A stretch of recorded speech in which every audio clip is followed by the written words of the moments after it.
Seeing a plant you think might be an invasive weed, finding out and reporting it just got a whole lot easier. I'm Deborah Murphy, and today we're joined by Daniel Lobhan, environmental technician with the City of Edmonton and project lead on the Alberta Weed Spotter app. Hello, Daniel. Hi, Deborah. Nice meeting you. The Alberta Weed Spotter app was first launched in the fall of 2014. For those listeners who may never have heard of it, what does the app do? So the app is actually two different functions. So one is basically an identification part of the weed app, where that users could find any of those 75 weeds that are regulated under the Alberta Weed Control Act, and by putting in a few key characteristics like a flower color or height of the plant, they can get to identify the plant if they have one that they want to check out whether it's prohibited noxious or noxious weed as per the legislation.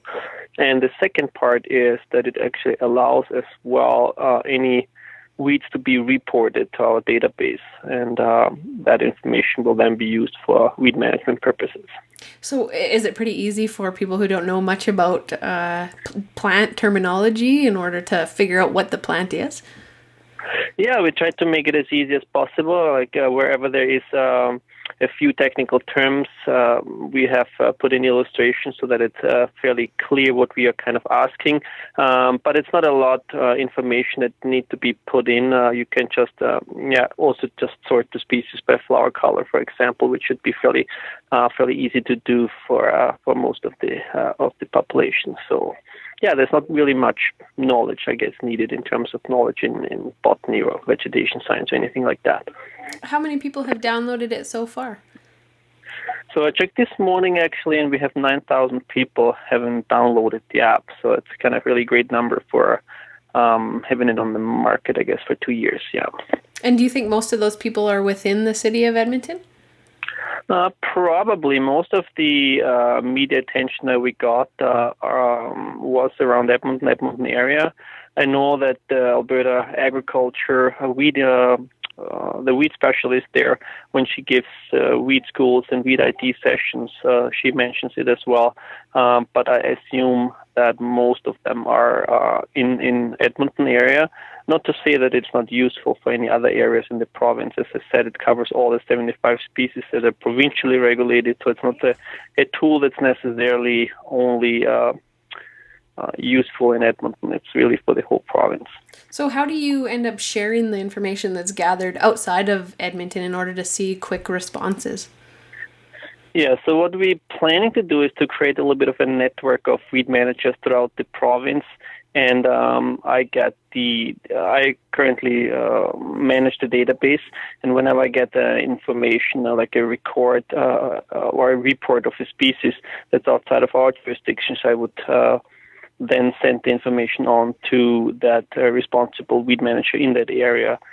We also work closely together with the Alberta Invasive Species Council, and they just launched a Spotters Network project where they use a mapping system. So my plan is as well to work with their technicians together and upload all the reports that I get to their mapping database and to their mapping tool, so that actually all the points are visible for anybody who wants to have access to that information. So there's a lot of collaboration behind the scenes, which makes it a lot easier for those of us with the app, hey? Yeah, for sure. Like weed managers in the province, it's all more or less a small family of people that all work together for the greater good.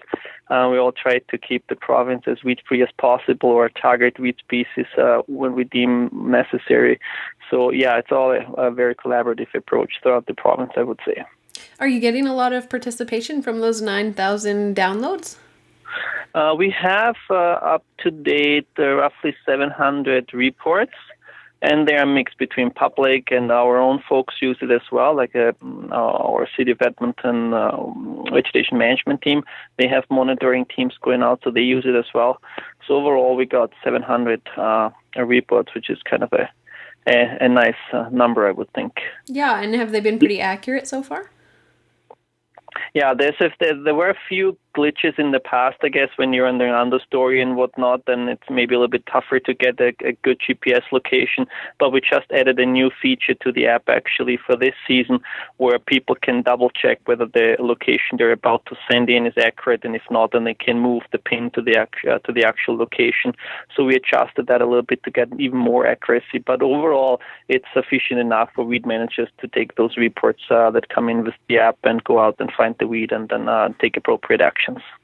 In one, I guess, in some coverage of the app, you basically said that there was one event alone that made it worth investment in developing in the app, and that was a case of common barberry in Edmonton. Can you tell us about that? Yes, so we know the species that are currently in Edmonton, so we have kind of maps and information where they are, but the more people look for weeds, the more ground we can cover and the more species or more locations we'll find. So there was this common barberry that we knew from the University of Alberta campus where it was planted as an ornamental species, and we thought that's the only location where it is. But through a report, it was brought to our attention that there might be a common barberry shrub growing in the river valley, and we didn't waste much time to go out there and check it out, and sure enough, it was that prohibited noxious common barberry. So it was a very good example of people sending in information, and we can then launch a rapid response and stop it from further spreading. So this is really the of the app is this we call the action response concept in weed management, where we want to have people, and then we on the back end as weed managers have a system in place where we go out and rapidly respond to these things. Because if you catch the invasion at the very early stages, there is not much resources needed.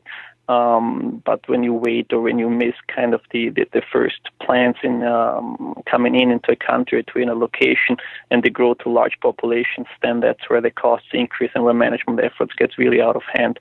So catching invasive species early on in their colonization, then that's really crucial for successful weed management, and the app just helps in that area. Do you think every province should have a weed spotter app? I think so, yes. As I said, it's this early detection rapid response concept is a universal applicable concept, and I cannot see a lot of jurisdictions that have endless resources, and so to have more eyes in the field and people involved definitely makes it easier. The tool also allows a little bit increased awareness to the public. We have, at least in Alberta, a few ornamental species on that regulated on the Weed Control Act, and those growing mostly in private properties. So we are big fans of pushing the enforcement button too hard and would like to see compliance. So if people know about these things and look in their own yards, then that helps as well to get the areas cleaned. And I would expect other provinces have similar lists, and especially when it comes to private properties, it's really worth providing a tool that everybody in the population can basically use. And it's only available on for iPhones right now, but I understand an Android version is in the works. When can we expect to see it on Amazon or Google? So right now, you're right. It's just on iPhone. We had a few, funding commitments in the past. We unfortunately couldn't acquire those due to the dump in the oil price last year. So we're still out seeking for funding for converting the app to Android and making it available for the larger group of people. So as of now, we're maintaining the iPhone to the best we can, and keep searching and keep looking for funding opportunities to make that app available for Android users as well. Well, best of luck in finding that funding, and thank you so much for joining us today. Thank you for having me.